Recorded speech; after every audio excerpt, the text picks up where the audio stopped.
This is lesson 3.3 from Algebra 2, and we are focusing on systems of linear inequalities. So in a previous chapter, we worked on linear equations, linear inequalities. In a previous section, we worked with systems of equations, both with graphing, substitution, elimination, and word problems. So we're going to go ahead and combine a lot of our knowledge here and talk about solving systems of linear inequalities. So a system of linear inequalities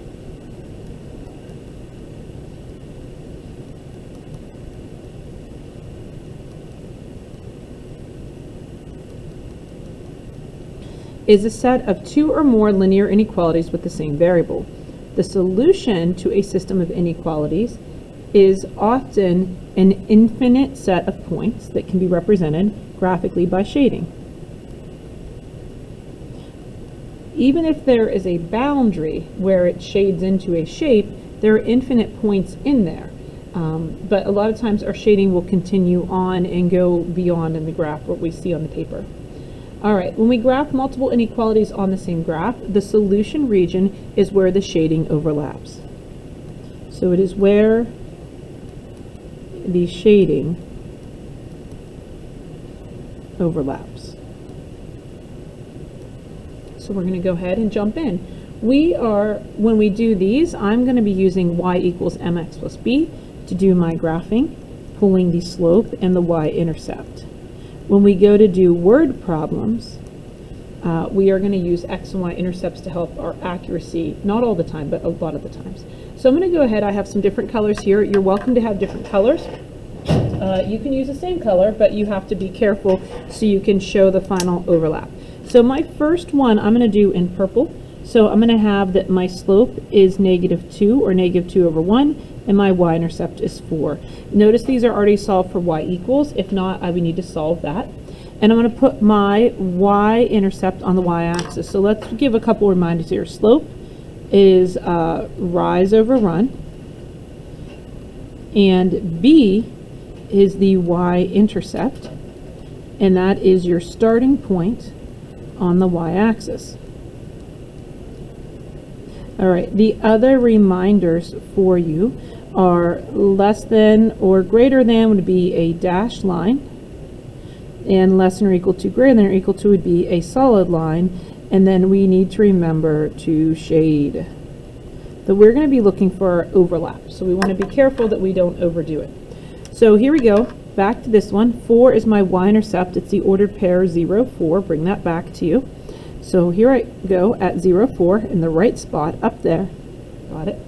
And then I'm going to go down 2 and +1, down 2, +1. I'm going to go ahead and make several points so I get that accurate graph. Rise 2, left 1. And because it's less than or equal to, I will have a solid line here. And again, I want to fill my graph with my line. And then I need to determine where to shade. So again, something we've worked on. It says y is less than. So if my line is here and it cuts the y-axis here, y is less as we go below the line. Now, if that shading doesn't work for you, I use my y-axis as number line, not left and right, but up and down. Y is less as I go down the y-axis. The other thing I could do is use a test point. All right, and the test point I like to use is 0, 0 if it's not on the line. So does this point work? So I'd put in here 0. Is that less than or equal to -2 times 0 plus 4? Yes, 0 is less than or equal to 4. So that means that I would shade this half of the line. Now you don't actually have to shade it right now. You can wait and do one final shading. But I'm going to go ahead and show this here. That's why I'm using different colors, or maybe you have to do one darker, one lighter, or shade different ways. But I also have these little arrows to guide me, so I can use that. All right, let's go ahead to the next one. Here, my slope is 1 and my y-intercept is -3 or 0, -3. So I'm going to plot that point at 0, -3 right here, and then I'm going to go up 1 and over 1 and up 1 and over 1. So I don't really get a nice point of intersection, so I couldn't tell you exactly where they intersect, but I have an idea. This would be a dashed line.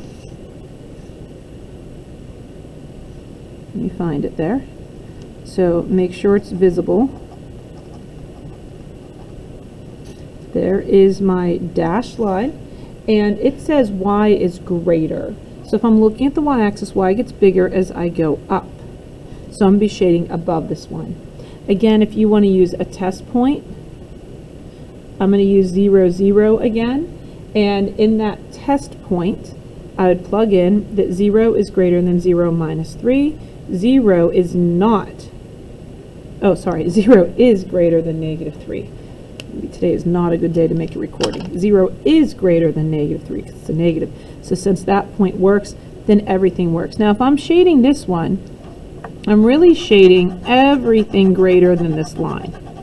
So individually, you can see how I did my purple one and how I did my green one. But what I'm looking for is the final solution is where the shading overlaps. So I'm going to go ahead and outline this. You don't have to as long as you can see it. But I'm going to outline my solid line goes here and my dashed line is here. And so my overall shaded region is right here on the left-hand side. Okay, so you should be able to see where the graphs overlap. The color's not coming through real well. My purple is down here, so this is all purple, this is all green, but the overlap is in this area.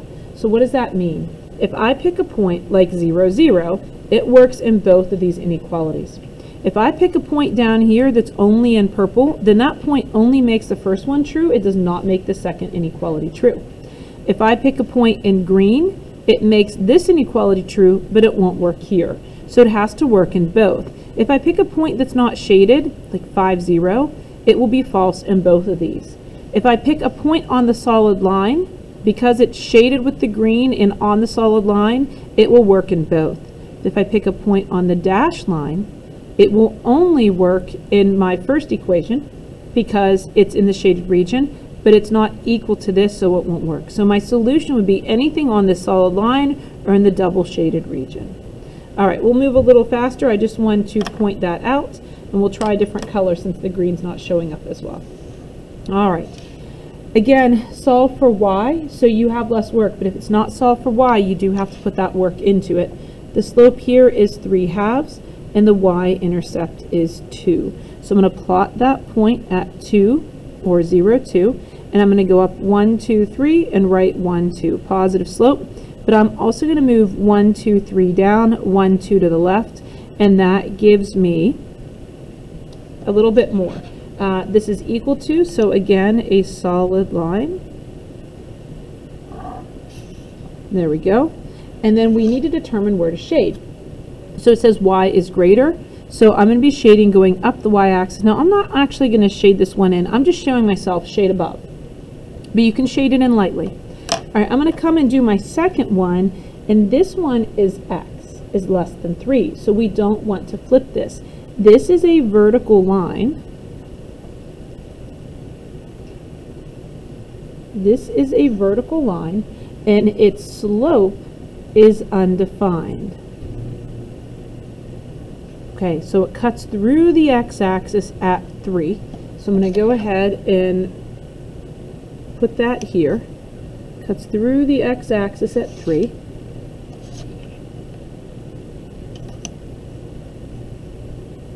And it is a dashed line to make my line extend a little further there. All right, and it says x is less than. I just want to make this extended because I don't like that this goes off the graph. I want to show you this line keeps going this way, and this line in blue would keep dashing and going up this way. I just want to make sure the graph's visible. Okay, so if x is less than 3, we'd be shading everything going this way. So if you can picture my purple graph being shaded going up, and my blue graph being shaded to the left, the overlap would be right here.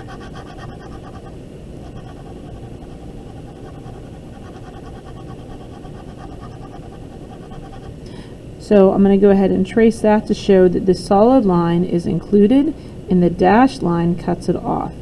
And there's my final shaded region. If you had the other part shaded, that's okay. You'd have some shading here and down here, but this is where the two colors should overlap.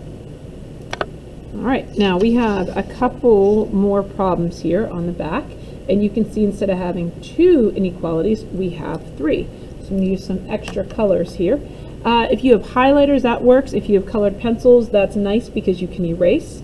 I want to remind you of a couple things. First of all, x is greater than or equal to 0. That is my vertical line with an undefined slope.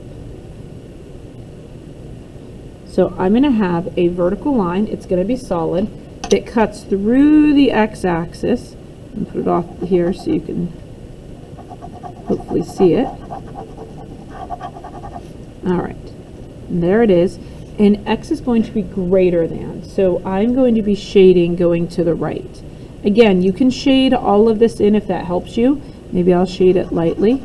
And then what we're going to do is we're going to ignore that graph and do the next one, which is a horizontal line. And its slope is 0. So it'd be the same as y is greater than or equal to 0, x plus 0. So this is going to cut through the y-axis at 0. Again, I'm going to have to go just a little above so you can see my color. There it is. And y is greater than would be shading going above. So without shading that, I can see that my overlap's here, but I'll go ahead and shade that just lightly. That way I can still see my graph. And so what I've done with this x and y is greater than or equal to 0 is I've kept everything in the first quadrant, which happens a lot with word problems. All right, let's go to this next one. Here I have a slope of 3 or 3 over 1 and a y-intercept of -2. So I'm going to plot that point, and I'm going to go up 1, 2, 3 over 1. So positive slope, positive run. Down 1, 2, 3, left 1. And I'm going to put this as a dashed line. There we go.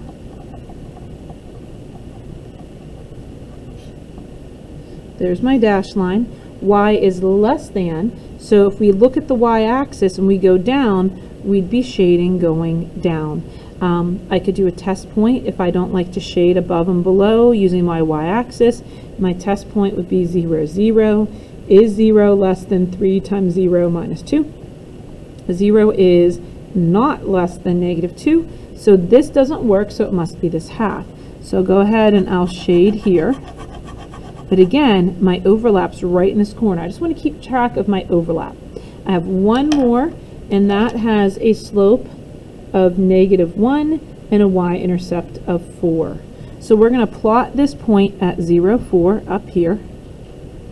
And we're going to go ahead and do down 1, right 1, and then keep going with that to get a nice accurate. See, I can see where it intersects the x-axis. And this would also be a solid line because it can equal. And there you go. And then y is greater than would shade going up. So my final shaded region is here. So this line would shade all through here, but this is my final shaded region. So I'm going to go ahead and take a highlighter so we can see this a little better. And it would cut here, and then it cuts out here. So here's where it cuts off. And then this is my final shaded region. Now remember, it does go on forever. It doesn't cut in this corner like this. This keeps going, okay? Keeps going. The big thing is this part's cut off, this little corner, and this is cut off. And the line that was x is greater than or equal to 0 is actually not being used because this cuts it off. These are called constraints. So this is our final shaded region. If we switched one inequality, if we would have switched this to less than or equal to, our final shaded region would have made a little triangle. So if you mix up one inequality, that can change the whole look of the problem. And the other thing to remember is if you multiply or divide by a negative to solve for y, you're going to want to flip the inequality. So I didn't have to flip any of these, so that's another thing we want to be careful with. All right, so we've done 3 examples together. This is old news, but putting them together on a graph, we have to be careful that we don't make it too messy. So I'd like you to pause the video here, and I would like you to try this problem. And then I would like you to read through this problem and try to think of what you would use as your variables and what these mean for example 5. So go ahead, take a minute, pause, and try example 4 and see what you can set up in example 5. All right, so hopefully you've tried this. I have x is less than or equal to 6. We know, this is our third one today, that is a vertical line with a slope that is undefined. Okay, so it's going to be solid, and it's going to be right on the edge here. X is less than or equal to 6. So for my grid, it basically is bringing everything in. So right now, I'd be shading everything to the left of this. All right, let's come back to this one. Slope of 1/2, y-intercept of 1. Plot my point at 1. I'm going to rise 1 and run 2. Up 1, whoops, up 1 over 2. Got a little ahead of myself. Up 1 over 2. I like to find that intersection. Down 1 left, negative, negative becomes that positive. So mine should be going uphill. It's also equal to, so solid line. If you ever need a dashed line and you forgot, you use pen, just right beside it, dashed line. Again, I want to extend this to show where it's going. Y is less than would be going down the y-axis. Again, you can use a test point and see if you agree. All right, last one on here, and it is y is greater than or equal to. All right, so we have a slope of -2 over 1 and a y-intercept of 4. So plot your y-intercept at 0, 4, down to positive 1, -2, positive 1. That's why I like to write my fraction like that. Down to positive 1. I'm going to keep going. I've run out of room, but that's about where it intersects. Again, another solid line. I'm doing up 2 over 1. There we go. Another solid line. And where does this one shade? Make this one go down a little further so we can see what's happening. All right, so where does my red line shade? Y is greater, with shade going up the y-axis, so in here. So I have all these little arrows going. So the purple brought it in, the blue cut it down, and the red cut it up. So my final shaded region is right in this triangle. Okay, you can't always promise that you're going to get a triangle or a shape. Sometimes it's just something that extends.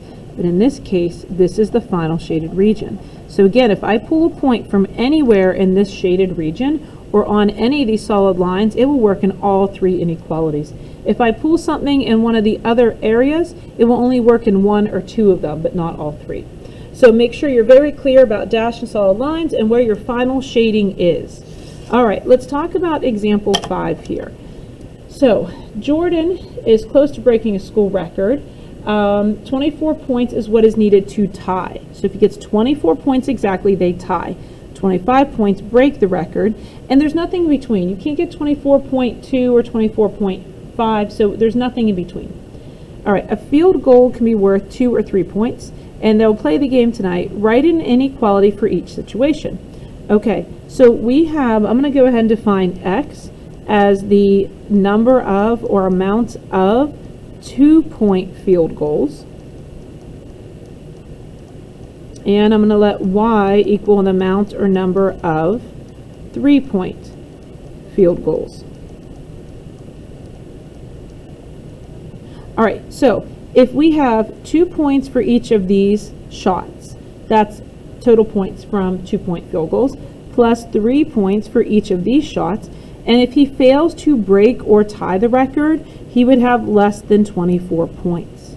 Now, because this is a whole number, we could also have said 2x plus 3y is less than or equal to 23, because 23 or less would mean he fails to tie or break the record. I'm using this. This is also an option because they are whole numbers, there's no decimals. He ties the record, the total points that he gets would have to be equal to 24 points. And if he breaks the records, the total points from 2-pointers and total from 3-pointers would be greater than 24. But it's not greater than or equal to, because if it's equal to, he would tie. The other way this can be written would be 2x plus 3y is greater than or equal to 25. So that's the setup, and it was a big idea of having you to see the inequalities and what it means. All right, so we have one more problem. Oh, well, 2 more. So this is going to make this recording a little bit long, but it's important that we go through these. So we have these word problems, all right? And you're going to see these word problems. So really important that we take the time and do it. If you need a break, here's a good place to pause and then come back and try to write these inequalities yourself and see how you do. So we have a polar expedition that's 240 miles away from base camp. This is one of our totals. They've got to get 240 miles traveled to be safe. The snowstorm is going to reach in 48 hours. So that's their total, 240 miles travel in 48 hours. If they get there sooner, that's great. If they get to base camp and they have time to do some other things, that's perfect. The expedition will travel as far as possible by boat and then walk the remaining distance to camp before the storm hits. They can navigate the boat through ice at a rate of 12 miles per hour, or they can walk at a rate with equipment of 3 miles per hour. So these are our two rates, how fast they can travel. Write and graph a system of inequalities that can be used, and here it is, to determine how long the explorers may travel by foot or by boat to reach the base camp. So the first thing is to define your variables. It says let x represent the number of hours traveled by foot, y represent the number of hours traveled by boat. It's really important that we understand that. We know that they have 48 total hours. We know how many miles they have. We know how many miles per hour it takes. But how far they travel by boat or walk depends on how many hours. So x again is the number of hours by foot, y is the number of hours by boat.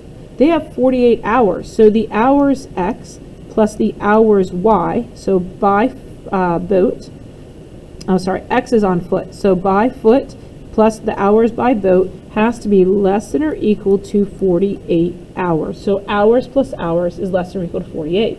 Now, the speed in which they can go by foot 3 miles per hour, and by boat they can go 12 miles per hour. So I want to be careful because they mention these in a different order up there. So it'd be 3 miles for every hour by foot. So if they went ahead and they walked for 10 hours, that'd be 30 miles that they could walk in 3 hours. Sorry. They walk for 10 hours, 3 miles, it'd be 30 miles they can walk in 10 hours. So total miles walking plus 12 times y. It's 12 miles per hour times the total time. And they have to get 240 miles. So no more than 48 hours, but they can walk and boat more than 240, but that's the minimum, okay? So here's what I want to show you real quick. When I'm doing this 3x, it's really 3 miles for every hour times the number of hours, x hours. And so the reason I'm bringing this up is the hours cancel out, and that gives me total miles. All right, so it's important to be able to see that. There we go. Okay, this looks like it's my system, but there is more to it. All right, the reason there's more to it is I don't have negative hours in my day. So if x is number of hours, there's an implied domain that x is greater than or equal to 0 and y is greater than or equal to 0. So number of hours must be 0 or more. It's called an implied domain. It's understood because it's a word problem. So we really have 4 inequalities. Now, in order to graph this system, it's going to take me a little bit of effort. First thing I'm going to do, the easy part, is I'm going to label this. This is going to be hours traveled, hours by foot, and this is going to be hours by boat. So I might as well do that now so I don't forget and lose points. Okay?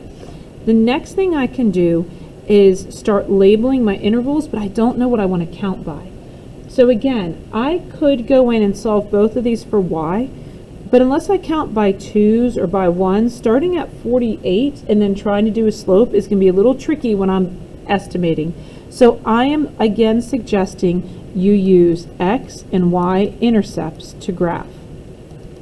Okay, so let's consider using your x and y intercepts. So for the equation, x plus y is less than or equal to 48. My x-intercept is going to be 48, 0. Remember, we put the 0 in. X is less than or equal to 48. I'm going to write that down. X is less than or equal to 48. That's going to help me graph it.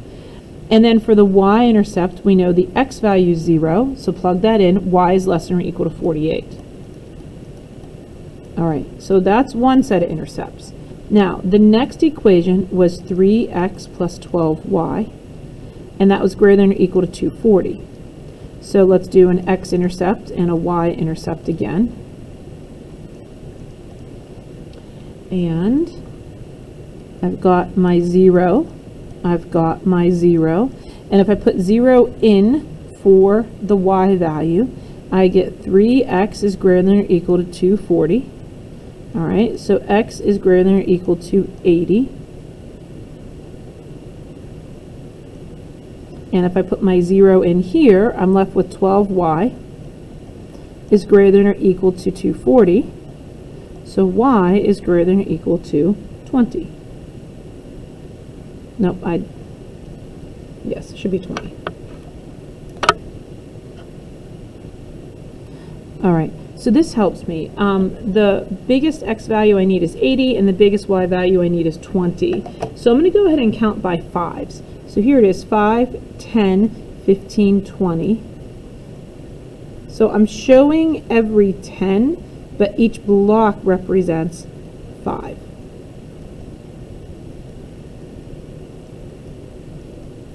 I'm just going to go ahead to a nice 100. All right, double check. 10, 20, 30, 40. Okay, well, didn't want to skip anything. I'm going to go ahead and count this by the same scale, which makes it easier, but I don't have to since I'm using x and y intercepts. All right, and I really only need to get to a height of 48 and 20. So by doing that, that's really helpful. I'm going to go ahead and graph this one in my purple. So I'm going to start at 48, 0, which is about here, and I'm going to go over to 0, 48. So I am estimating, but it's going to be more accurate than trying to do slope. Imagine starting at 48 and trying to do a slope and have it accurate. I'm also going to stop my line. It's solid, but I'm going to stop it on the axes, okay? And this one, y is less than 48 would shade here, and sorry, y is less than 48 would shade here, x is less than 48, so it'd be in here. All right, then I'm going to go ahead and do this one in blue. And so I start at 0, 80, and I come over and meet it at 0, 20. And again, another solid line. Notice I'm stopping. This one is greater than 80, so it would shade going this way, and this one is greater than 20, so it would shade going this way. So right now my overlap is right in this pocket, but there's two more things I need to consider, and that's here. This is my vertical line. It's going up the y-axis where x is always greater than or equal to 0. So this line's here, and that's going to keep my graph positive for the x values. And then this is my horizontal line, and even though it's on the axis, I need to show that. So make sure that's showing. That's, if you don't graph these vertical and horizontal lines, you will lose some points. So make sure you show that and extend it, and that's why this graph stays in this region. And then the final shaded region is right here in this triangle. So the y is greater than or equal to 0. It didn't really change anything because it was already restricted, but the x kept it in the positive. Now, there's no further questions about this, but now we could ask, what are some possible solutions? How long can they be by foot and by boat? So I can come in here and get an estimate that, okay, if they do 10 hours by foot, they can do 25 hours by boat. And so anything in the shaded region or on the solid line would be a solution.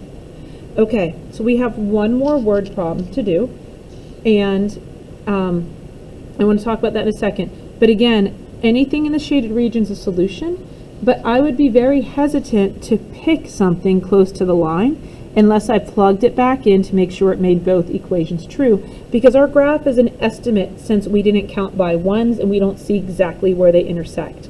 In another section called linear programming, you would actually take the vertices of this and maximize and minimize an equation to see what's the best scenario. All right, so here we go. I would really like you to take a minute and pause this video. I'd like you to define the variables, which are done for you, and try to write your system and consider the implied domains and the x and y intercepts. All right, so here we go. We do have two different ink. We have a color jet and a black ink jet or laser. So the color requires 2 hours for molding and 3 hours for assembly. This one's a little bit tricky, so we have to really pair it up. Each laser printer requires, so the laser requires 3 hours for molding and 4 hours for assembly. All right, there's 80 total hours, so I'm going to circle that. There's 80 total hours per week they can work. And there's 80 hours for, molding and 120 hours for assembly. So we are limited. X is going to denote the number of color printers and Y is the number of lasers. So it's the amount that they can make. We know how long it takes, it's how many they can make. Write a system of linear inequalities to describe the possible number of model printer that can be made in a week. Okay. And it says it is possible to manufacture a portion of a printer. It would just sit and wait for the next day. So if we talk about this, I need you to separate this idea. The molding for the black and white and the molding for the for the color and for the laser printer, black and white laser printer, are going to go together with the total molding hours. And so that's really important. So X is number of color printers, and that's fine, but in the color printer, it takes 2 hours to mold. So it's 2 times X. 2 hours to mold each color printer. So 2 hours times the total color printers, plus, we're not using this 3, we're using the 3 hours to mold a laser printer. Okay, so it's hours of molding for color, hours of molding for the laser, and they have 80 hours in the schedule for molding, so less than or equal to 80, no more than that. Now let's go back to the assembly. It takes 3 hours to assemble the color printer, so 3x plus, and then it says here 4 hours to assemble the laser printer, 4y, and they have only 120 hours, so less than or equal to 120. All right, the implied domain, x has to be greater than or equal to 0, and so does y. So it's important that we have these to keep our graph in the first quadrant. So again, this is hours of molding information, and this is hours of assembly information, and so that's what you had to pull. So we're adding up the hours for the color and the black and white. We're adding up the hours for the color assembly and the black and white assembly. All right, so in order to graph these, I'm going to go ahead and I'm going to start my label. X is going to be the number of or amount of, let me move this up here, number of or amount of color printers. And this is going to be the number of or amount of laser printers.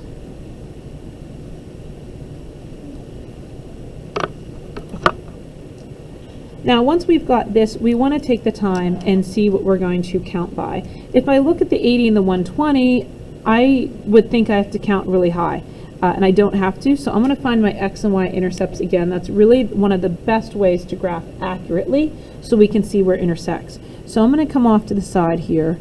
2x plus 3y is less than or equal to 80. I'm going to do my x-intercept and my y-intercept.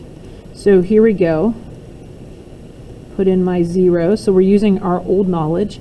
And I'm going to take the 0. I'm going to plug it in. So I'm left with 2x is less than or equal to 80. So x is less than or equal to 40.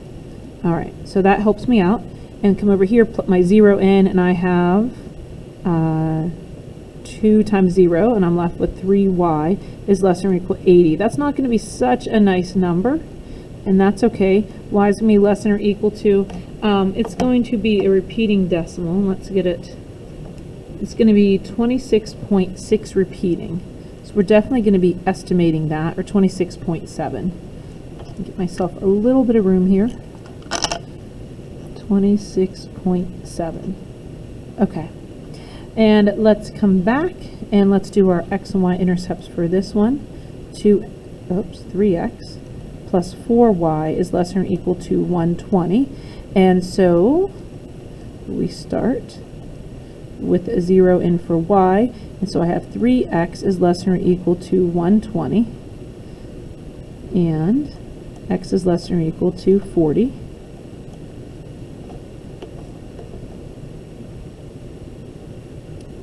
And then I have my y-intercept, and that is going to have a 0 in here, and that would wipe that out and leave me 4y is less than or equal to 120, and so y is less than or equal to 30. All right, so that's going to help me. So looking at these, I really have to get to a maximum of 40 for the x value and a maximum of 30 for the y value. So I see one person counting by, so it might be a little bit awkward. You can count by something else, but I'm going to go ahead and count by, I think I'm going to count by 2s here. It might take a little time. So 2, 4, 6, 8, 10. 2, 4, 6, 8, 10. That makes 20. 2, 4, 6, 8, 10. 22, 24, 26. All right, make sure I have it right. 2, 4, 6, 8, 10. All right, so I went ahead and I just counted by 2s. So I'm showing that 2, 4, 6, 8, 10, but I'm going to show every 10. 2, 4, 6, 8, 10. 2, 4, 6, 8, 10. Oh, maybe I should. Well, no, I'm good for the y's. 2, 4, 6, 8. So there's 38. Okay, there we go. So the first thing I'm going to start off with, I'm going to do these two. All right, so this is going to be our vertical line. So I'm going to draw this going up here. And x is going to be greater, so it's going to keep us locked in this first quadrant. And y is greater than or equal to 0 is going to be our horizontal line. Here we go. And that is also going to keep us into this first quadrant. And now I want to get into graphing these two. So I'm going to go ahead and graph this one right here, and I have a point at 0, 40, 0, and my other point is at 0, 26.7. So 22, 24, 26, just above there. It is going to be a solid line. And remember, these were both less than. So since they were both less than, I'm going to be shading in below here. All right, then our other one right here, I'm going to go ahead and do in this blue. And I'm going to start again at 40, 0. So I have that point there. And then I have a point at 0, 30, which is just in here. So these are going to have just a little bit of a cross here. Sketch that down. And again, both of these were less than. So if you look at this, the final shaded region is in this triangle. The blue line, the line about assembly, is actually not cutting us off. It's the molding line that we have less time on. So this is my final answer in this region. All right, so again, anything that I pick in the shaded region or on the solid line surrounding it could be an option. So if I picked 40, 0, that would be 40 of the color printers and 0 laser printers, and I've maxed out my time. If I pick something like 30, 0, that's 30 color printers, but 0 laser printers, and I still have extra time left over. So always consider when you make an ordered pair as an answer that you also label them.